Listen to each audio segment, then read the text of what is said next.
There's not a single woman on planet Earth that's ever wanted to end up in a toxic relationship. But the reason we end up in them is because toxic relationships start out very differently than how they end. And it's not until they end that we realize how much of a mind it really was. It's kind of like the proverbial frog in boiling water. Like, supposedly, if you put a frog in boiling water, he will just jump right out, all right, because he feels that heat. However, supposedly, I don't even think this is true, but it's a proverb. If you put him in cold water and then slowly kind of boil it, that frog goes to froggy heaven and turns into delicious froggy soup.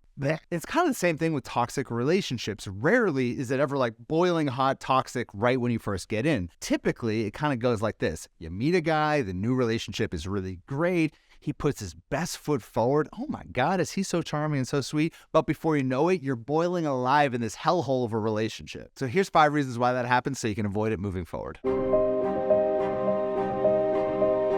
Hey there, Adam Little from lovestrategies.com, where I help successful single women get out there and attract long-lasting love and do with a strategy. And so much of our strategy is about actually avoiding the wrong men so that we can leave our heart open to the right men. So here are 5 reasons why you might attract toxic men. Number 1 is you don't have a secure attachment style. So what is an attachment style really? Well, attachment theory is a psychological theory concerning relationships, just of course between humans. And the most important idea is that young children need to develop a relationship with at least one primary caregiver for just that normal social and emotional development. And all of our relationships kind of come as a result of our relationship with our parents or our caregivers. Attachment theory is some of the best relationship science that exists on the planet today. Now, the main attachment styles are secure, anxious, avoidant, or fearful avoidant. Now, roughly 50% of people are secure, 20% or so are anxious, and 25% is avoidant, and about 5% is fearful avoidant. And if you struggle with a non-secure attachment style, either anxious, avoidant, or fearful, then you're more likely to end up in unhealthy, toxic relationships. Now, attachment styles are things that you can certainly work on through coaching and with a therapist,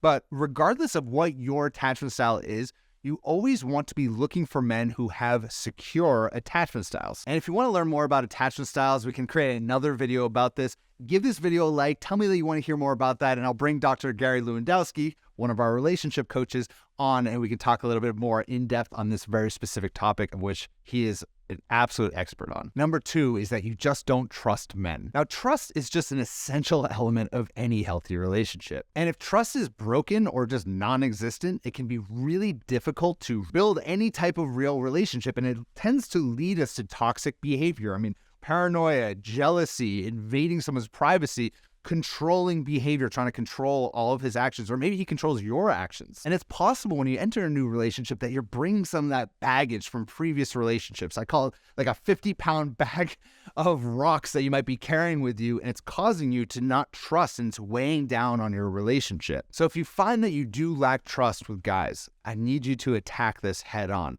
Have open conversations about boundaries to get on the same page, and just realize that trust is something that is built over time. The more consistent he is over a long period of time, the more that you can trust him. And you got to be intentional about really trusting a guy as he continues to prove himself. And on the other hand, if he's proving himself to not be trustworthy, if he's super sketchy, he's not showing up for you, then we got to trust our instincts.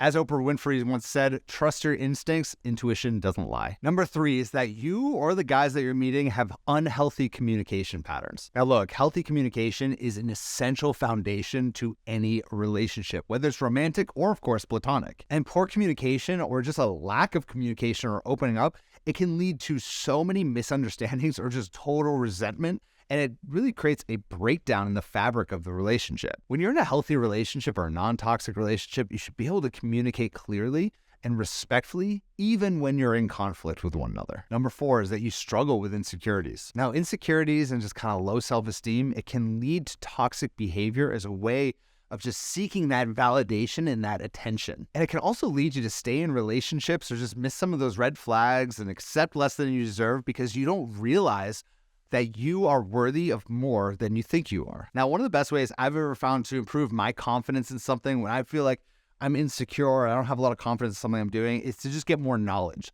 Lean into videos like this, get more knowledge about love, dating, relationships, and men.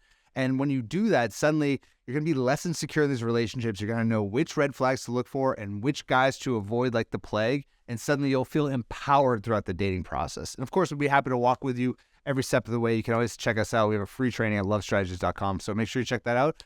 Otherwise, just keep watching videos like this on YouTube. And finally, number 5 is that you're still dealing with past trauma. I mean, past traumas, whether it's abuse or neglect, especially, of course, in childhood, it can really affect an individual's ability to have a healthy relationship. I mean, children who have been abused are much more likely to be abused as adults. A recent study showed that more than half of adults who are abused as children experience domestic abuse later in life, which shows that this trauma, it just leaves a long-lasting impact, and it can affect really the entirety of all of our future relationships if we don't seek help. When you get external help, whether it's from a therapist or a coach, it can really help you kind of face this trauma head on and be able to heal moving forward. Because if there's one thing I've learned about human nature, having really coached so many people over the past decade, is that when we're getting out there and attracting love, we tend to seek what makes us comfortable, what makes us feel comfortable, what's familiar. And if what's familiar to you is trauma and pain from your childhood, you're going to just repeat those patterns later in life. So instead of trying to find love in a way that's familiar, we need to break that pattern and start to find love in a way that sets us up for long-term happiness and success. Otherwise, you'll subconsciously just be recreating your childhood in your adult relationships. So from this point forward, no more toxic men, no more toxic relationships. You deserve better.